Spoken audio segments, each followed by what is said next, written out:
Hello नमस्कार आप सभी का मुकेश बैरागी एकेडमी यूट्यूब चैनल में आपका बहुत बहुत स्वागत है। हम हिंदी साहित्य का संक्षिप्त इतिहास की बुक पढ़ रहे थे जो कि आरबीसी की कक्षा 11-12 की पुरानी वाली है। इसके अंतर्गत हम भक्ति काल का टॉपिक पढ़ रहे थे और इसमें भक्तिकालीन पृष्ठभूमि, पूर्व पीठिका एवं भक्ति काल का उदय किस प्रकार हुआ ये पढ़ लिया था। आज का है निर्गुण एवं सगुण। निर्गुण एवं सगुण यानी कि भक्ति काव्य का वर्गीकरण किस प्रकार से हुआ निर्गुण पंथ में और सगुण पंथ में, ये पढ़ेंगे। फिर भक्ति के संप्रदाय और फिर ज्ञानाश्री शाखा। तो पढ़ते हैं निर्गुण और सगुण। भक्ति साहित्य की दो धाराएं। भक्ति साहित्य का अगर वर्गीकरण की बात करें तो भक्ति साहित्य को दो धाराओं में विभक्त किया गया है। एक तो है निर्गुण काव्य धारा, दूसरी है सगुण काव्य धारा। यानी कि निर्गुण काव्य और सगुण काव्य के रूप में हमें दिखाई देती है। भक्ति की दो धाराएं हैं और दोनों हमें निर्गुण काव्य और सगुण काव्य के रूप में दिखाई देती हैं। इन दोनों धाराओं की दो दो उपशाखाएं हैं, यानी कि निर्गुण पंथ की और सगुण पंथ की। निर्गुण काव्य धारा की और सगुण काव्य धारा की दो दो शाखाएं हैं। निर्गुण की बात करें तो निर्गुण की है ना ज्ञानाश्रय काव्य धारा है, और ज्ञानाश्रय काव्य को हम संत काव्य धारा भी कहते हैं। दूसरी है प्रेमाश्री काव्य धारा। प्रेमाश्री काव्य धारा को हम सूफी काव्य धारा भी कहते हैं। उसी प्रकार सगुण पंथ की भी दो काव्य धाराएं, एक तो राम काव्य धारा और दूसरी है कृष्ण काव्य धारा। राम काव्य धारा की बात करें तो इसमें राम को लोक रक्षक के रूप में माना जाता है, और कृष्ण काव्य धारा की बात करें तो इसके मानने वाले जो विद्वान है वो इसको कृष्ण को लोक रंजक के रूप में मानते हैं। तो निर्गुण धारा और सगुण धारा दोनों की कितनी कितनी धाराएं हैं? दो उपधाराएं हैं। निर्गुण काव्य कि इन उपधाराओं को ज्ञानाश्रय शाखा और प्रेमाश्रय शाखा कहते हैं। यानी कि निर्गुण की तो ज्ञानाश्रय और प्रेमाश्रय। प्रेमाश्रय काव्य ही हिंदी का सूफी काव्य है। अगर प्रेमाश्रय काव्य को ही दूसरा नाम क्या है? सूफी काव्य धारा। तो ज्ञानाश्रय काव्य को ही हम संत काव्य धारा कहते हैं। यानी कि ज्ञानाश्रय को संत काव्य और प्रेमाश्रय को सूफी काव्य के रूप में जानते हैं। कबीर आदि ने निर्गुण संतों के साहित्य को ज्ञानाश्रय काव्य को संत काव्य के रूप में मानते हैं, और कबीर आदि निर्गुण संतों के साहित्य को ज्ञानाश्रय के कारण ये प्रतीत होता है कि इन संतों ने ज्ञान और सूफी की अपेक्षा अधिक बल दिया है। कबीर आदि के यहाँ भगवत प्रेम पर कम बल नहीं है, किंतु सूफी कवि प्रेम का जितना विशद चित्रण करते हैं कबीर आदि नहीं करते। इसी तरह सगुण धारा की दो उपधारा है, राम भक्ति शाखा और कृष्ण भक्ति शाखा। सगुण धारा की भी मैंने बताया आपको कि राम भक्ति शाखा यानी कि राम भक्ति काव्य, राम काव्य और कृष्ण काव्य दो भक्ति शाखाओं में विभक्त है, राम भक्ति शाखा और कृष्ण भक्ति की शाखा। बहुत ही अच्छी बुक है ये सभी हिंदी प्रेमियों के लिए, हिंदी साहित्य के स्टूडेंट के लिए।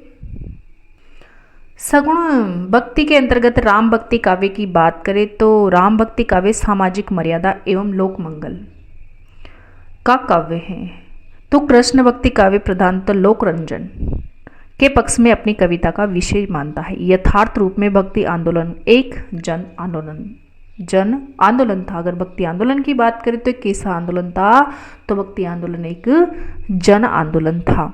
भक्ति की दोनों धाराएं निर्गुण धारा और सगुण धारा में अंतर इस बात का नहीं है कि निर्गुणियों के राम गुणहीन है और सगुण मतवादियों के राम कृष्ण गुण सहित है।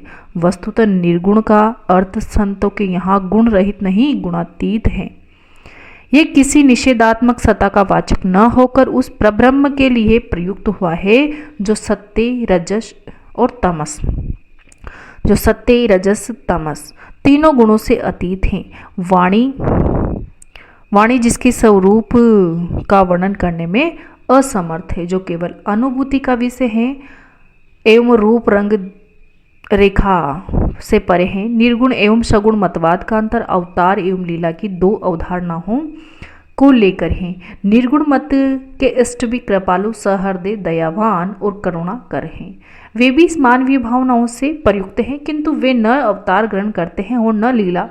वे निराकार हैं। सगुण मत के इष्ट अवतार लेते हैं, दुष्टों का दमन करते हैं और साधुओं की रक्षा करते हैं। सगुण मत को जो मानने वाले हैं उनके जो इष्ट है वो अवतार लेते हैं, जैसे राम ने अवतार लिया, कृष्ण ने अवतार लिया। उस प्रकार दुष्टों का दमन करते हैं, साधुओं की रक्षा करते हैं, अपनी लीला से भक्तों के चित्त का रंजन करते हैं। अतः सगुण मतवाद में विष्णु के 24 अवतारों के, सगुण मतवाद में विष्णु के कितने अवतारों के, तो 24 अवतारों की, 24 अवतारों में से अनेक की उपासना होती है। यद्यपि सर्वाधिक लोकप्रिय और लोक पूजित अवतार राम और कृष्ण हैं। तुलसी ने अगुण ही सगुण ही नहीं कुछ भेदा कहकर इसी अभेद को पुष्ट किया है। निर्गुण तथा सगुण दोनों प्रकार की भक्ति का मुख्य लक्षण है भगवत विषय रति एवं अन्यंता। नाद सिद्धों के आसन, प्राणायाम, सहज समाधि, शरीर, प्राण, मन, वाणी और अचंचलता का योग सब इसी महाराग में विलीन हो गए। भक्ति के संप्रदाय, आगे का टॉपिक है भक्ति का संप्रदाय। वैसे भक्ति के अनेक संप्रदाय हैं, उनमें से 4 वैष्णव संप्रदायों और आचार्यों का परिचय संक्षेप में इस बुक के अंतर्गत 4 वैष्णव संप्रदाय आचार्यों का ही परिचय है। जैसे श्री संप्रदाय, बाह्य संप्रदाय, रुद्र संप्रदाय और सनकादि या निम्बार्काचार्य संप्रदाय। सनकादि को ही निम्बार्काचार्य संप्रदाय कहा जाता है। श्री संप्रदाय, श्री संप्रदाय की बात करें ना तो श्री संप्रदाय के प्रवर्तक कौन है, रामानुजाचार्य हैं। श्री संप्रदाय के प्रवर्तक कौन है, तो रामानुजाचार्य हैं। रामानुजाचार्य की बात करें ना तो रामानुजाचार्य भक्ति आंदोलन के प्राचीनतम प्रचारक थे और इनका जन्म है ना तमिलनाडु में हुआ था। श्री पेरुम्बंदूरुम तमिलनाडु में इनका जन्म हुआ था और एक वैष्णव संत थे। रामानुजाचार्य कैसे थे, तो वैष्णव संत थे। और रामानुजाचार्य ने ब्रह्मसूत्र में श्री भाष्य भी लिखा है। श्री भाष्य नाम से टीका लिखी है। ब्रह्मसूत्र पर श्री भाष्य नाम से इन्होंने टीका भी लिखी है। और इन्हें है ना रामानुजाचार्य को शेष अथवा लक्ष्मण का अवतार भी माना जाता है, क्योंकि रामानुजाचार्य को दक्षिण में विष्णु का अवतार भी माना जाता है। रामानुजाचार्य को दक्षिण में विष्णु का अवतार और लक्ष्मण का अवतार भी इनको माना जा रहा है। इनका दर्शन कौन सा था, तो विशिष्टाद्वैतवाद इनका दर्शन था। रामानुज का दर्शन है ना विशिष्टाद्वैतवाद कहलाता है, जो शंकर के यानी कि शंकराचार्य ने अद्वैतवाद दिया था इनका, तो इनके विरुद्ध इन्होंने पहली ठोस प्रतिक्रिया रामानुज के अंतिम सत्ता को ही मानते हुए उनके भीतर द्वैत की स्थापना की है। इसलिए इन्हें विशिष्ट द्वैताद्वैत के प्रवर्तक माना जाता है। तो श्री संप्रदाय के आचार्य कौन है, प्रवर्तक रामानुजाचार्य। कहा जाता है कि लक्ष्मी ने इन्हें जिस मत का उपदेश दिया उसी आधार पर इन्होंने अपने मत का परिवर्तन किया, यानी कि इन्होंने विष्णु की अपेक्षा लक्ष्मी को अधिक महत्व दिया था। इसलिए इनके संप्रदाय को श्री संप्रदाय कहते हैं। इन्होंने आलवारों की भक्ति को दार्शनिक आधार प्रदान किया एवं शंकराचार्य के अद्वैतवाद का इन्होंने क्या किया था, खंडन किया था। इसी मत की स्थापना की, उसे विशिष्ट अद्वैतवाद के नाम से ही जाना जाता है। रामानुज का ब्रह्म विशेषण से युक्त विशिष्ट है, यानी कि रामानुज का जो ब्रह्म है वह विशेषण से युक्त विशिष्ट है। रामानुज के अनुसार जगत मिथ्या नहीं है, वास्तविक है। यानी कि रामानुज के अनुसार जगत मिथ्या नहीं है, क्या है, वास्तविक है। जगत शरीर है, ब्रह्म शरीरी। जगत को इन्होंने शरीर माना और ब्रह्म को इन्होंने क्या माना, शरीरी माना। ब्रह्म और जीव जगत को धारण करता हुआ उसका नियमन करता है, जिसे शरीरी शरीर का धारण करता है। इसी जगत को वास्तविक मानकर उसे महत्व देने में ही भक्ति की लोकोन्मुखता एवं करुणा है। जगत मिथ्या नहीं है, वास्तविक है। ये लौकिकता की विश्व बोधात्मक या दार्शनिक स्वीकृति है। रामानुज को ही परंपरा में रामानंद, यानी कि रामानुज की परंपरा में ही रामानंद हुए। रामानंद प्रयाग में उत्पन्न हुए थे। तो रामानंद कहाँ हुए थे, रामानंद प्रयाग में उत्पन्न हुए थे। इनके गुरु का नाम राघवानंद था। रामानंद संस्कृत के पंडित उच्च कुलोत्पन्न ब्राह्मण थे, किंतु वे आकाश धर्मगुरु। उन्होंने अवर्ण सवर्ण स्त्री पुरुष राजा रंग सभी को शिष्य बनाया। उनका विचार था कि ऋषियों के नाम पर गोत्र एवं परिवार बन सकते हैं, तो ऋषियों के भी पूजित परमेश्वर के नाम पर सबका परिचय क्यों नहीं दिया जा सकता। इस प्रकार सभी भाई भाई हैं, सभी एक जाति के। श्रेष्ठता भक्ति से होती है, जाति से नहीं। इनके 12 शिष्य थे। रामानंद के कितने शिष्य थे, तो रामानंद के 12 शिष्य थे। इनकी सूची इस प्रकार है, जैसे रैदास, कबीर, धन्ना, सेना, पीपा, भावानंद, सुखानंद, अनंतानंद, सुरसुरानंद, नरहरियानंद और पद्माकर, सुरसुरी। तो एक इनके शिष्य हैं 12 शिष्य, रामानंद जी के 12 शिष्य थे। इनके नाम याद रखना है। रामानंद के व्यक्तित्व का महत्वपूर्ण पक्ष है कि उन्होंने हिंदी को अपने मत के प्रचार का माध्यम बनाया। अगला संप्रदाय है ब्रह्म संप्रदाय। ब्रह्म संप्रदाय की बात करें तो इनके प्रवर्तक कौन है? मध्वाचार्य थे। उनका जन्म गुजरात में हुआ था और चैतन्य महाप्रभु पहले इसी संप्रदाय में दीक्षित हुए थे। इस संप्रदाय का सीधा संबंध हिंदी साहित्य से नहीं है। अगला संप्रदाय है रुद्र संप्रदाय। रुद्र संप्रदाय की बात करें तो इनके प्रवर्तक विष्णु स्वामी थे। वस्तुतः ये महाप्रभु वल्लभाचार्य के पुष्टि संप्रदाय में हिंदी में जीवित हैं। जिस प्रकार रामानंद ने राम की उपासना पर बल दिया था, उसी प्रकार वल्लभाचार्य ने कृष्ण की उपासना पर बल दिया था। उन्होंने प्रेम लक्षणा भक्ति ग्रहण की, भगवान अनुग्रह के भरोसे नित्य लीला में प्रवेश करना जीव का लक्ष्य माना। सूरदास एवं अष्टछाप भी इसी संप्रदाय में थे, यानी कि सूरदास और अष्टछाप का संप्रदाय भी कौन सा था? रुद्र संप्रदाय, यानी कि वल्लभाचार्य के पुष्टि संप्रदाय से संबंधित है। अगला संप्रदाय है सनकादि संप्रदाय। सनकादि संप्रदाय की बात करें तो ये निम्बार्काचार्य द्वारा परिवर्तित है। निम्बार्काचार्य द्वारा कौन सा संप्रदाय परिवर्तित है? तो सनकादि संप्रदाय। हिंदी भक्ति साहित्य को प्रभावित करने वाले राधा वल्लभी संप्रदाय का संबंध इसी से जोड़ा जाता है। राधा वल्लभी संप्रदाय के प्रवर्तक हित हरिवंश का जन्म 1502 ईस्वी में मथुरा के पास बाद गांव में हुआ था। कहा जाता है कि हित हरिवंश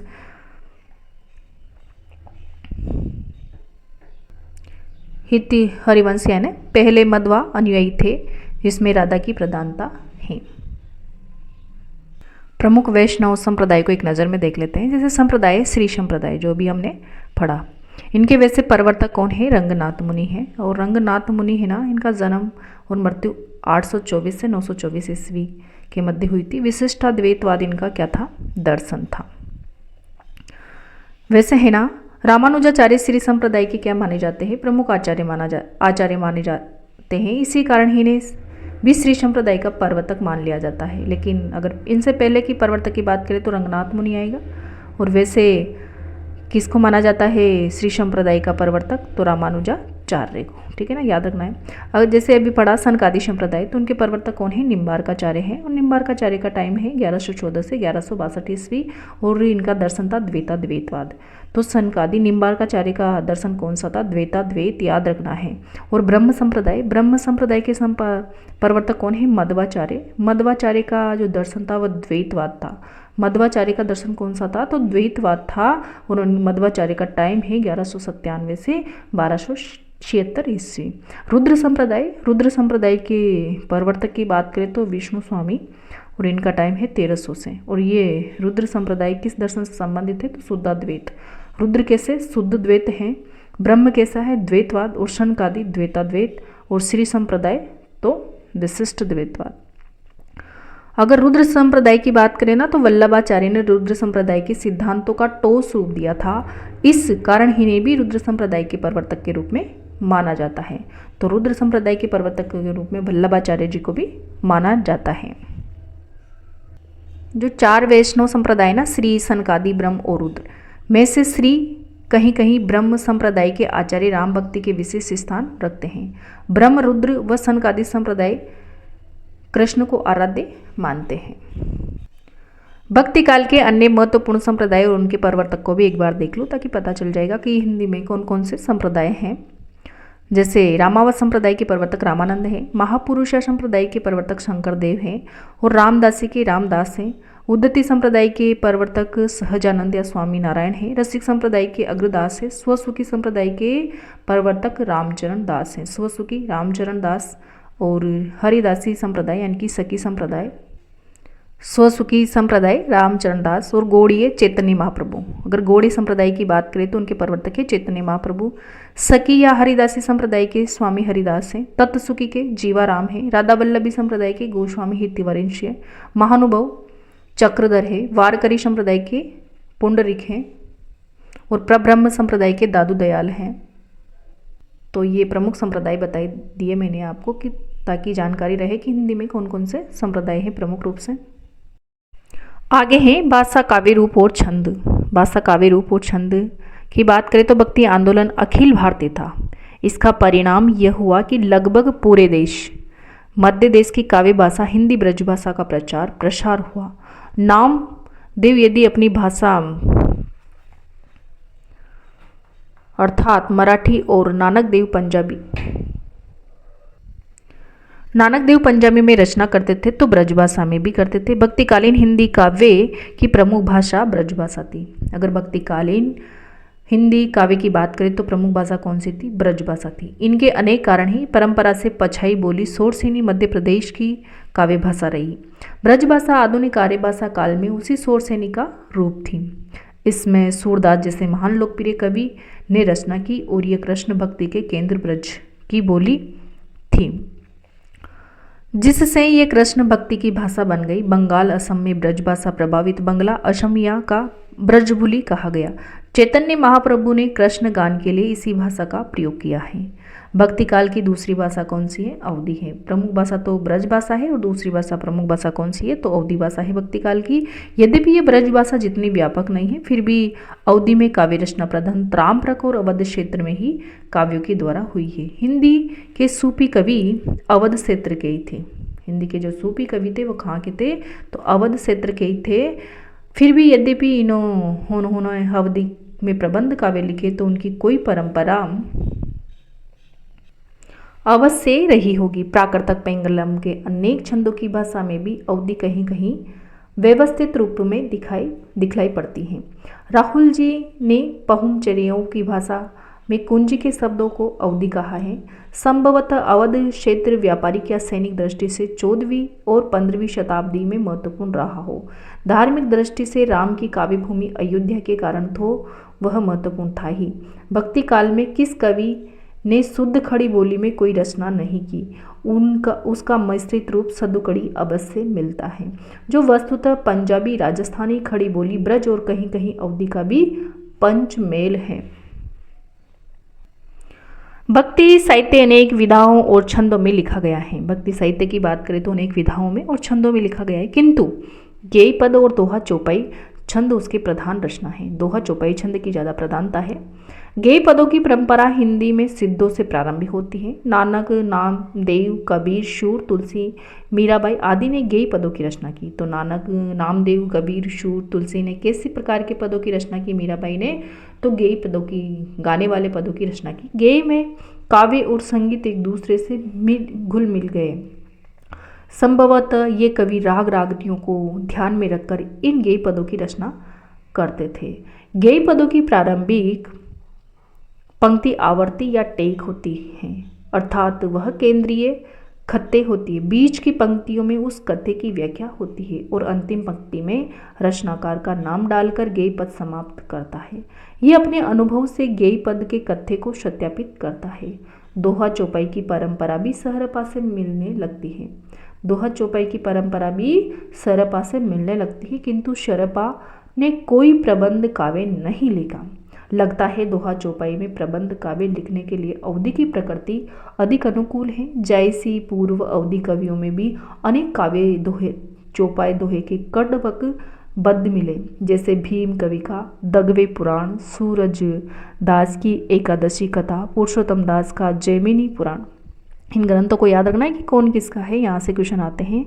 भीम कवि का कौन सा है? दगवे पुराण, और सूरज दास की एकादशी कथा, पुरुषोत्तम दास का जैमिनी पुराण, ईश्वर दास की सत्यवती कथा। सत्यवती कथा किसकी है? तो ईश्वर दास की। किंतु यह रचना रूप सूफी कवियों विशेषतः जयसी के हाथों अत्यंत परिष्कृत हुआ। तुलसीदास जी ने इसे चरमोत्कर्ष पर पहुंचा दिया। दोहे की परंपरा अपभ्रंश में मिलने लगती है। दोहे की परंपरा अपभ्रंश भाषा में भी मिलने लगती है। सरपाद का दोहा कोश प्रसिद्ध है। सरपाद का कौन सा ग्रंथ है? दोहा कोश, जो कि प्रसिद्ध है।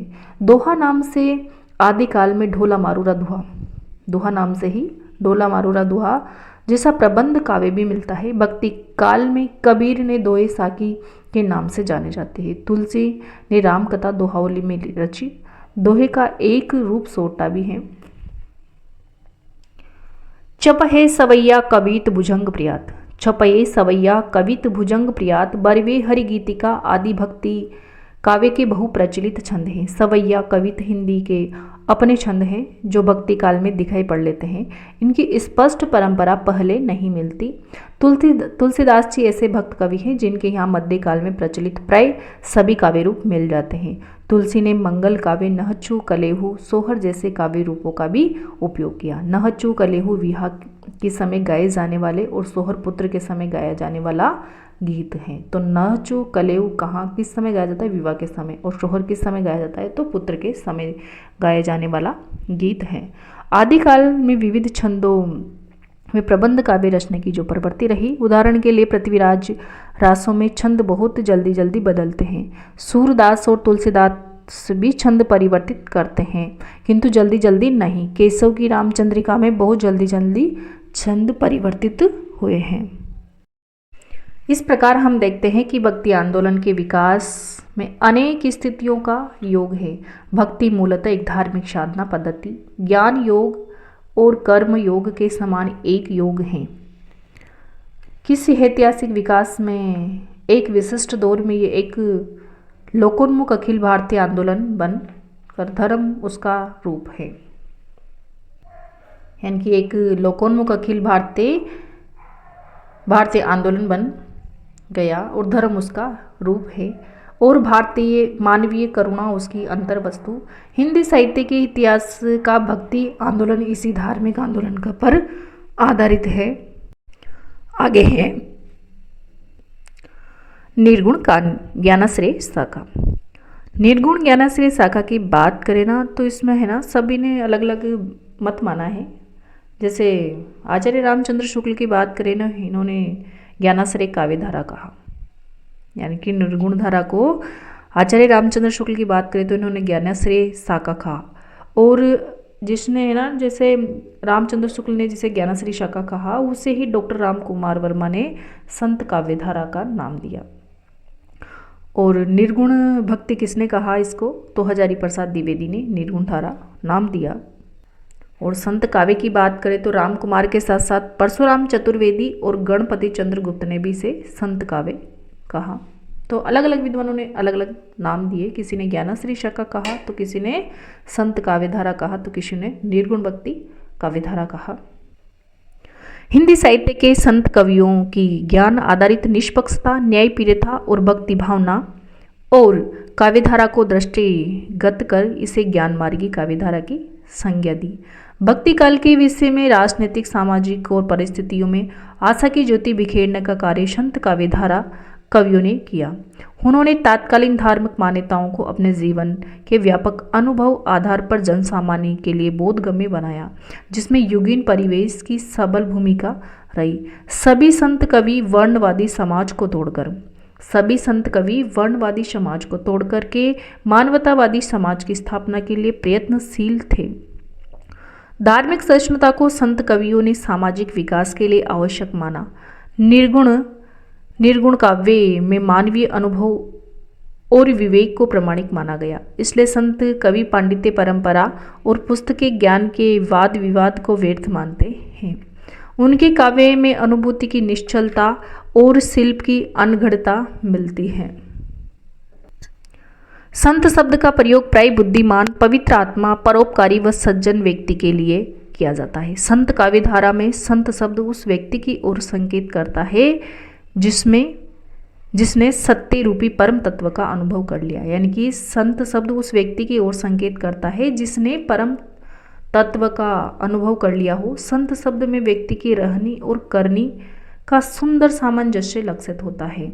हिंदी में संत कवि से अभिप्राय कबीर आदि निर्गुण पासक ज्ञान मार्गी कवियों से लिया जाता है।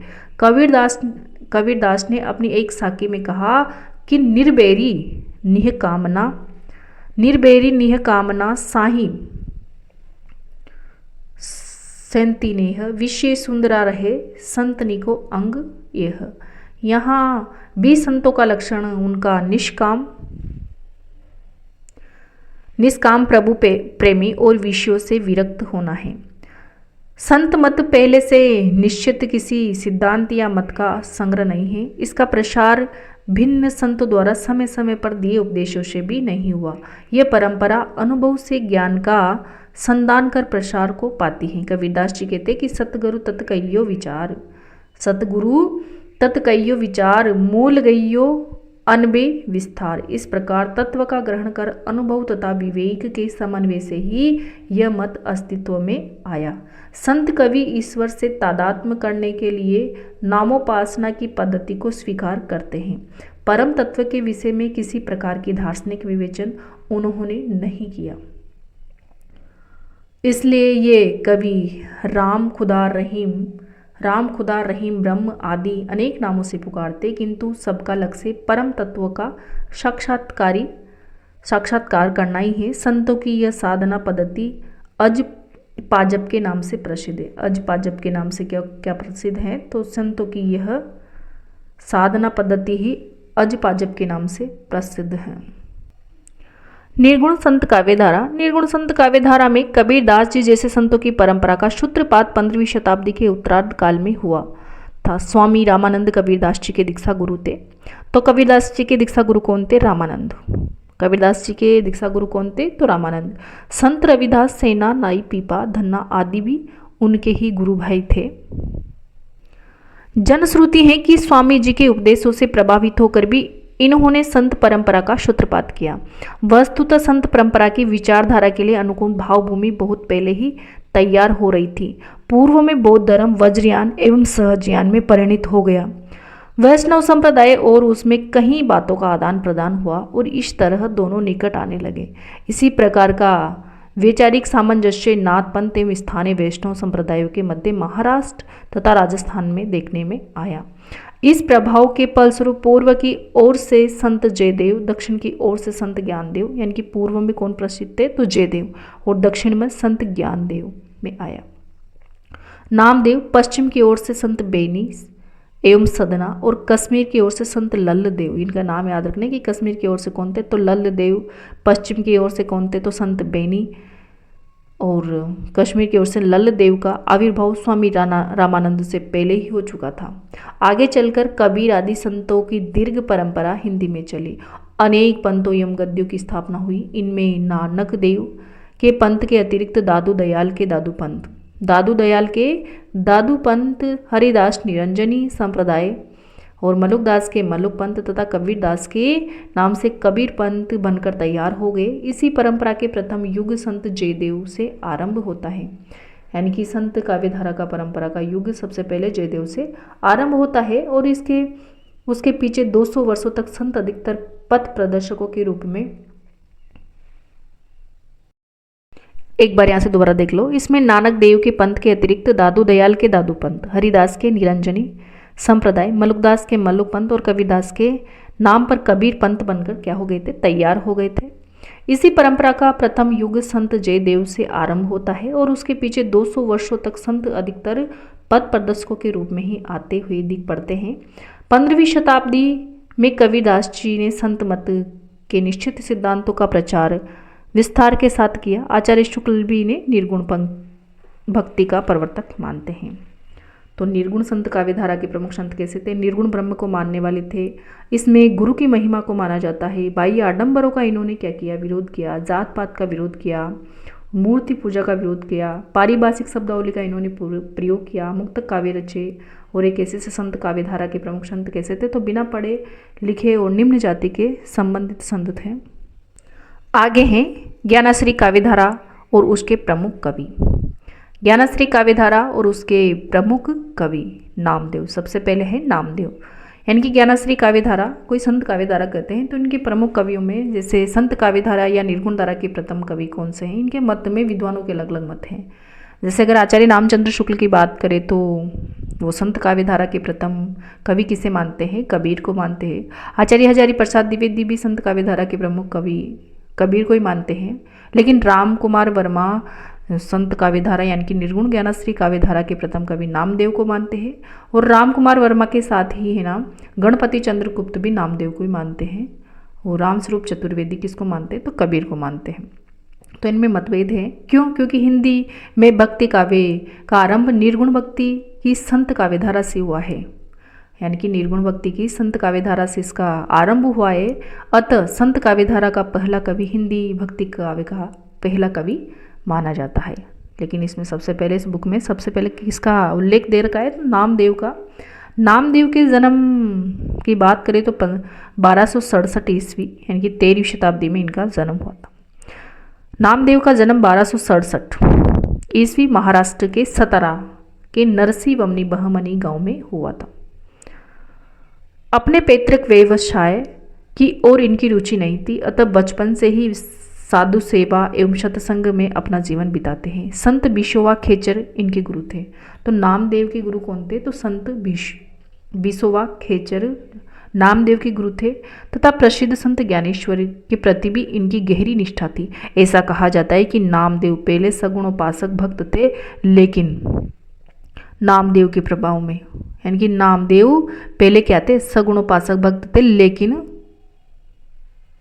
नामदेव के प्रभाव में आकर, नहीं है यहाँ नामदेव नहीं है, यहाँ पर नामदेव नहीं है, ज्ञानेश्वर या ज्ञानदेव है। ज्ञानेश्वर या ज्ञानदेव के प्रभाव में आकर निर्गुण ब्रह्म की उपासना की और ये प्रवर्तक हो गए थे। नामदेव की बात करें तो नरसी बमनी सतारा के रहने वाले थे और जन्म कब हुआ था, 1267 ईस्वी के आसपास। और विठोबा खेचर इनके गुरु थे और पहले आरंभ में सगुण उपासक थे और बाद में किसके संपर्क में आए, तो ज्ञानदेव। यहाँ पर ज्ञानेश्वर या ज्ञानदेव हैं, निर्गुण ब्रह्म की उपासना में प्रवृत्त हो गए। और मराठी में रचित अभंगों के अतिरिक्त हिंदी भाषा में भी इनकी रचनाएं उपलब्ध हैं। सदुकड़ी भाषा में रचित इनकी रचनाओं में निर्गुण उपासना, कर्मकांड का खंडन तथा ब्रह्म का स्वरूप का निरूपण किया गया है। इनकी पंक्तियां हैं जैसे जल तरंग अरु फैन बुदबुदा, जलते बिन न होई, इहु ऊपर पंचु पार ब्रह्म की लीला, विचरत आनन होई, मिथ्या परम ब्रह्मु अरु सुपन मनोरथ सती, पदार्थ जानिया, सकित मनसा गुरु उपदेशी, जागत ही मनु मानिया। कहत नामदेव हरि की रचना, देश हूँ हृदय विचारी, घट घट जंत्री शबरी निरंतरी, केवल एक मुरारी। संत नामदेव कहते तो छिपा दर्जी थे, वे गज कैंची और सुई धागे के माध्यम से ही भक्ति रस से उद्घाटित करते थे। सामान्य जन उनकी आजीविका के कार्य से परिचित थे, अतः उनकी रूपक योजना को सही ढंग से समझने में सक्षम है। आगे के कवि हैं कबीरदास जी, संत काव्यधारा के प्रमुख कवि कबीर। कबीर की बात करें तो जन्म कब हुआ इनका, 1397 से 1518 इनका समय है, 1397 से 1518। कबीर की बात करें तो कबीर है ना अरबी भाषा का शब्द है जिसका अर्थ क्या होता है, महान। यानी कि कबीर का अर्थ ही क्या होता है, महान। तो पढ़ते हैं कबीरदास जी को। कबीर के जन्म काल, जीवन मरण और जीवन की प्रसिद्ध घटनाओं के विषय में किंवदंतियाँ सब अलग अलग मानते हैं। इनका जन्म किंवदंतियाँ अलग रह गए, तो किंवदंतियाँ जनश्रुति के अनुसार इनका जन्म 1397 ईस्वी में। कब, तो 1397 ईस्वी में काशी के एक विधवा ब्राह्मणी के घर पे हुआ, किंतु लोकापवाद के भय से इन्हें लहरताला तालाब के निकट छोड़ दिया था इनको। फिर इनका पालन पोषण है ना नीरू और नीमा नाम की जुलाहा ने दंपति ने किया था। तो नीरू और नीमा नामक जुलाहा दंपति ने कबीरदास जी का लालन पालन किया था। इस प्रकार कबीर ब्राह्मणी के पेट से उत्पन्न हुए थे, लेकिन पालन पोषण जुलाहे के यहाँ हुआ था। अगर ब्राह्मणी की पेट से पैदा हुए थे लेकिन लालन पालन किसके घर पे हुआ, तो जुलाहे के घर पे हुआ। कबीर ने भी अपने को है ना बहुत सी बार क्या कहा है, जुलाहा कहा है। कविता में अनेक बार अपने आप को जुलाहा कहा है। बाद में वे जुलाहे ही क्या हुए, प्रसिद्ध हुए। कबीर की मृत्यु के बाद भी कहा जाता है कि हिंदू उनके शव को जलाना चाहते थे और मुसलमान क्या करना चाहते थे, दफनाना चाहते थे। फिर पर कुछ फूलों को हिंदुओं ने जलाया और कुछ को मुसलमानों ने दफनाया। कबीर की पत्नी का नाम लोई था, तो कबीर की पत्नी का नाम क्या था, लोई। उनकी संतान के रूप में पुत्र कमाल और पुत्री कमाली का उल्लेख मिलता है। कबीर प्रधान शिष्यों में धर्मदास ने कबीर की वाणी का संग्रह किया। तो कबीर के प्रधान शिष्यों में कौन थे, धर्मदास जी थे और धर्मदास ने कबीर की वाणी का संग्रह किया जाता है। ऐसा माना जाता है कि कबीर की मृत्यु मगहर जिला बस्ती में सन 1518 में ईस्वी में हुई थी। कबीर का अपना पंथ या संप्रदाय क्या था, इसके बारे में कुछ भी निश्चय पूर्वक नहीं कहा जा सकता। रामानंद इनके दीक्षा गुरु थे। तो कबीर के दीक्षा गुरु कौन थे? तो रामानंद थे। उनके नाम का मंत्र लेने के लिए पंचगंगा घाट पर सीढ़ियों पर जा पड़े थे, जहाँ से प्रातःकाल रामानंद स्नान करने जाते थे और अंधेरे में रामानंद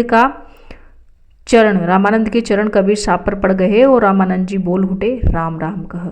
आगे चलकर यही मंत्र मानुष सत्य के महान लक्ष्य की प्राप्ति में तथा विषमता के दुराग्रहों को छोड़कर सामाजिक न्याय और समानता की स्थापना में सहायक हुआ। शेख तकी नाम से सूफी संत भी कबीर के गुरु कहे जाते हैं, किंतु इनकी पुष्टि नहीं होती। तो कबीर के गुरु कौन थे? तो हिंदुओं में कबीर के अनुसार है ना गुरु रामानंद है, और मुसलमानों के अनुसार शेख तकी भी इनके गुरु माने जाते हैं, लेकिन इनकी पुष्टि नहीं हुई है।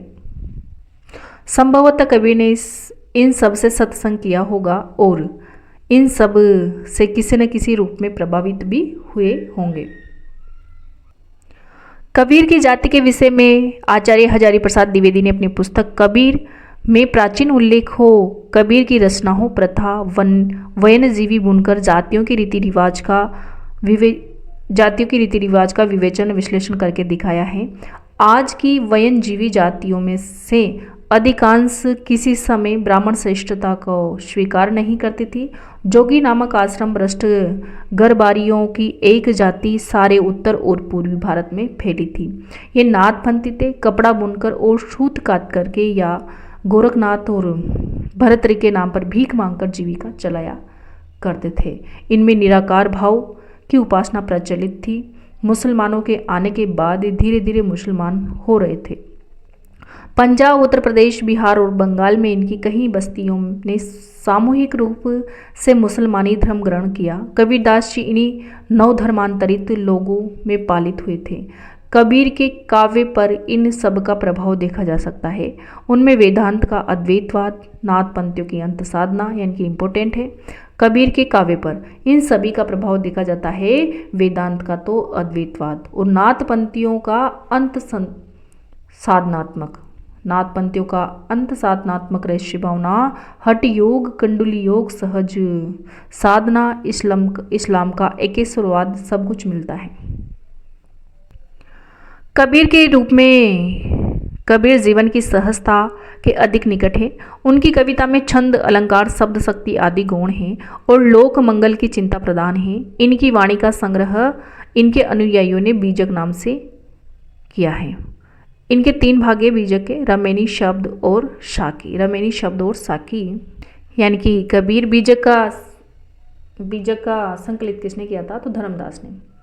यानी कि कबीर ने स्वयं कुछ नहीं लिखा, लेकिन उनकी समस्त वाणियों का संकलन बीजक के नाम से धर्मदास ने किया 1464 ईस्वी में, ठीक है ना। और बीजक के कितने अंग थे? तो 3 अंग थे, रमेनी, शब्द और साकी इसके 3 अंग थे। साकी का अर्थ है, साकी में है ना कुल टोटल 59 अंग हैं और इसमें पंजाबी व राजस्थानी भाषा की प्रधानता है। शब्द जो कबीर के माया संबंधी पद हैं, शब्द की बात करें तो इसमें है ना माया संबंधी पद हैं। और रमेनी में है ना ईश्वर संबंधी विचार, रमेनी में क्या है? संकलित है। तो रमेनी और शब्द में गाने वाले पद हैं तथा साकी दोहा छंद में लिखी गई है। साकी कौन से छंद में लिखी गई है? रमेनी और शब्द कैसे पद हैं? गाने वाले पद हैं। और साकी दोहा छंद में क्या की गई है? लिखी गई है। रमेनी और शब्द ब्रजभाषा में है। रमेनी और शब्द की बात करें तो ब्रजभाषा में लिखे गए। तत्कालीन मध्य देश की काव्य भाषा थी। कबीर ने अपनी कविता में अंत साधनात्मक पारिभाषिक शब्दावली का प्रयोग भी खूब किया। कबीर ने कैसी शब्दावली का प्रयोग किया? तो अंत साधनात्मक पारिभाषिक शब्दावली का खूब प्रयोग किया। साथ ही अहिंसा की भावना और वैष्णव का प्रपत्तिवाद भी इन्होंने प्रयोग किया। कबीर की भाषा मूलतः पूर्वी की है। कबीर की भाषा की बात करें तो मूलतः पूर्व की भाषा है, किंतु उसमें अन्य बोलियों का भी मिश्रण होने के कारण उसे सद्दुकड़ी भाषा कहा गया। कबीर की भाषा कैसी थी? सद्दुकड़ी। कबीर साहसपूर्वक जन बोली के शब्दों का प्रयोग अपनी कविता में करते थे। बोली के टेढ़ शब्दों के प्रयोग के कारण ही कबीर की वाणी को डिक्टेटर यानी कि कबीर को वाणी का डिक्टेटर कहा जाता है।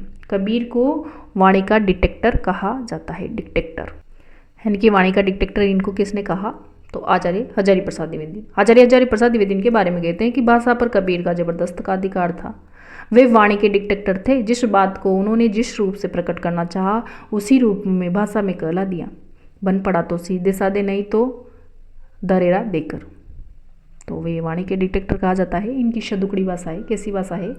कबीर की भाषा शदुकड़ी अर्थात राजस्थानी पंजाबी मिली खड़ी बोली है, पर रमेनी और शब्द के गाने वाले पद हैं, जिसमें काव्य की ब्रजभाषा और कहीं कहीं पूरी बोली का कैसा है व्यवहार है। किसने कहा था? तो आचार्य शुक्ल ने कहा था इनके बारे में।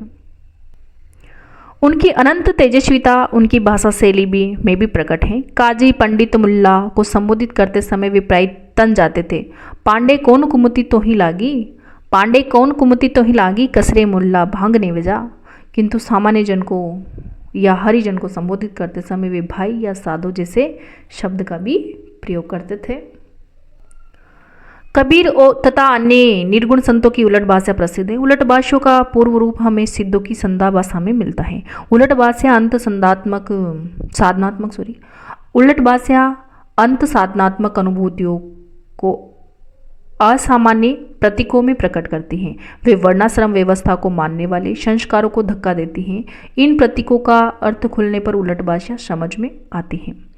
कबीर ने भक्ति पूर्व धार्मिक साधनाओं को आत्मसात अवश्य किया था, किंतु वे इन साधनाओं को भक्ति की भूमिका या तैयारी मात्र मानते थे।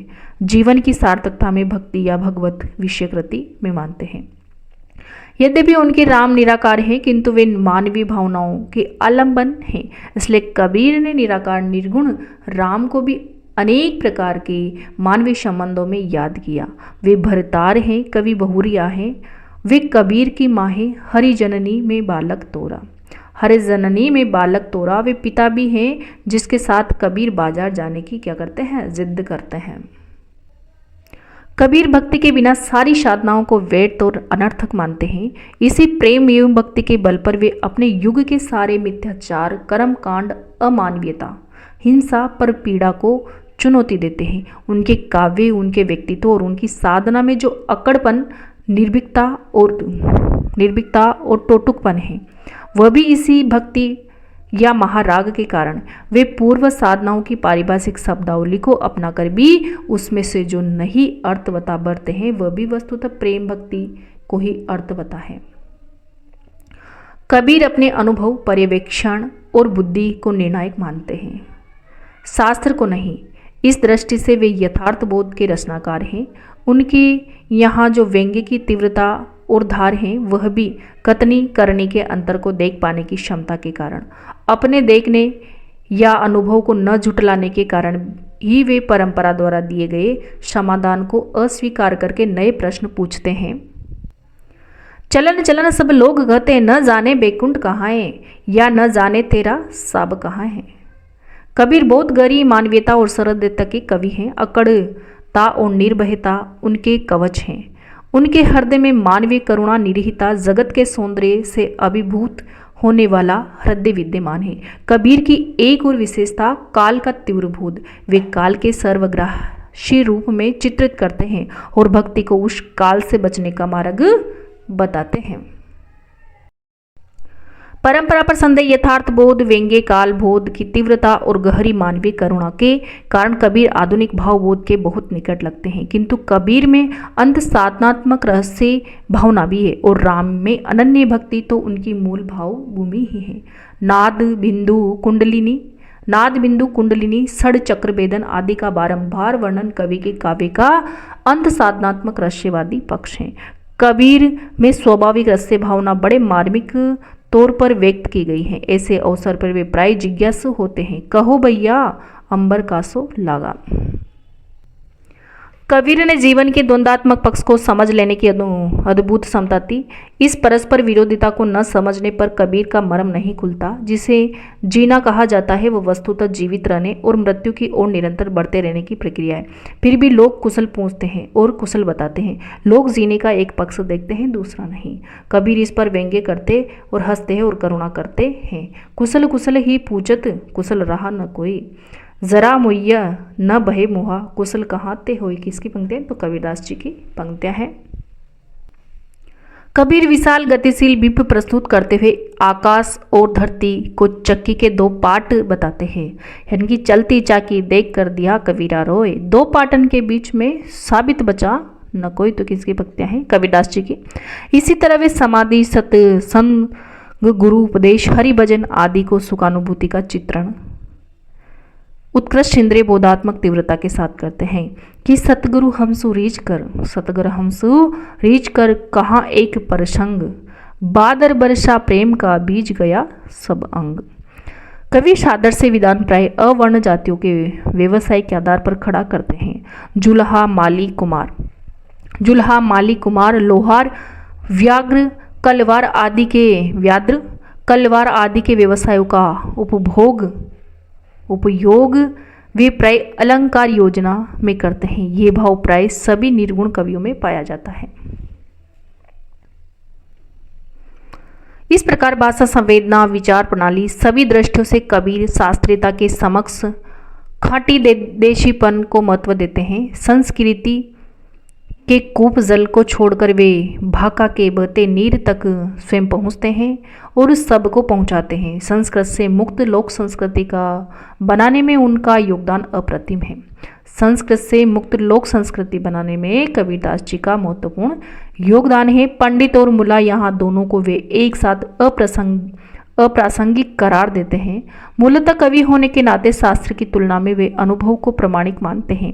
भाकापन को लेकर एक गहरा आत्मविश्वास भाव उनके रचनाकार व्यक्तित्व की सबसे बड़ी विशेषता कही जा सकती है। तो ये था आज का टॉपिक, जिसके अंतर्गत हमने निर्गुण और सगुण काव्य धारा के रूप में पढ़ा सामान्य जानकारी के तौर पे। फिर संत काव्य धारा, ज्ञानश्री काव्य धारा के बारे में और ज्ञानश्री के प्रमुख संत काव्य धारा के प्रमुख कवि नामदेव और कबीरदास जी के बारे में पढ़ा। आगे का टॉपिक कल पढ़ेंगे।